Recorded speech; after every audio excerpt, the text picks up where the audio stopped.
Good evening to all of you. मैं advocate Pushpendra Singh, Supreme Court of India से।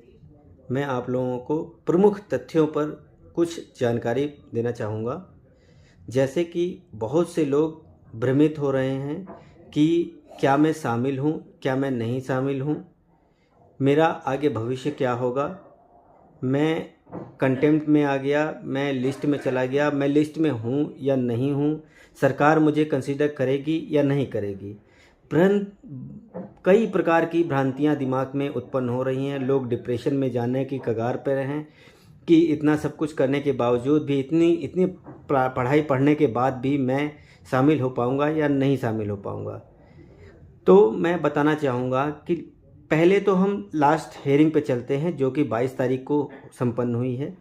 22 तारीख को नोडल ऑफिसर्स के द्वारा, सरकारी वकील के द्वारा कोर्ट के समक्ष 14,851 डेटा प्रोड्यूस किया गया। उसमें किसी का नाम नहीं बताया गया। उसमें ये बताया गया है कि 14,851 लोगों का डेटा नोडल ऑफिसर्स ने रिसीव किया, जो कि माननीय उच्चतम न्यायालय के न्यायाधीशों के समक्ष रखा गया। और उस संख्या को स्पेसिफिकली ऑनरेबल जजेस, आपके जो जस्टिस करोल साहब, उन्होंने सरकारी अधिवक्ता माननीय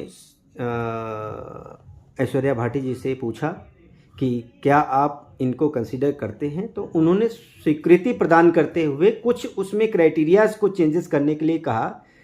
जैसे कि कैटेगरी को मैंडेटरी दिया। कैटेगरी जो है मेन कर दी गई है कि कैटेगरी वाइज आए, और TET roll number, TET marks, category, और प्रीवियस में आईए या रिट या एसएलपी किसी में भी होंगे, then we will consider them. Rest of it, जो भ्रम अब बना है कि 14,851 का डेटा कैसे उत्पन्न हुआ और इतना ही डेटा क्यों जाएगा, तो वो डेटा, ये संयोग नहीं है।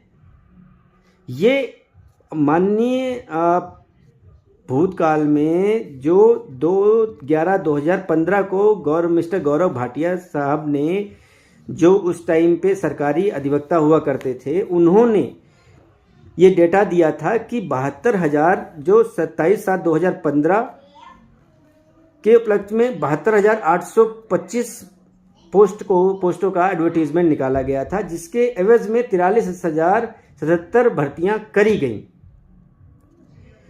उसके बाद में जो है 15,800, ये कहा गया कि 15,800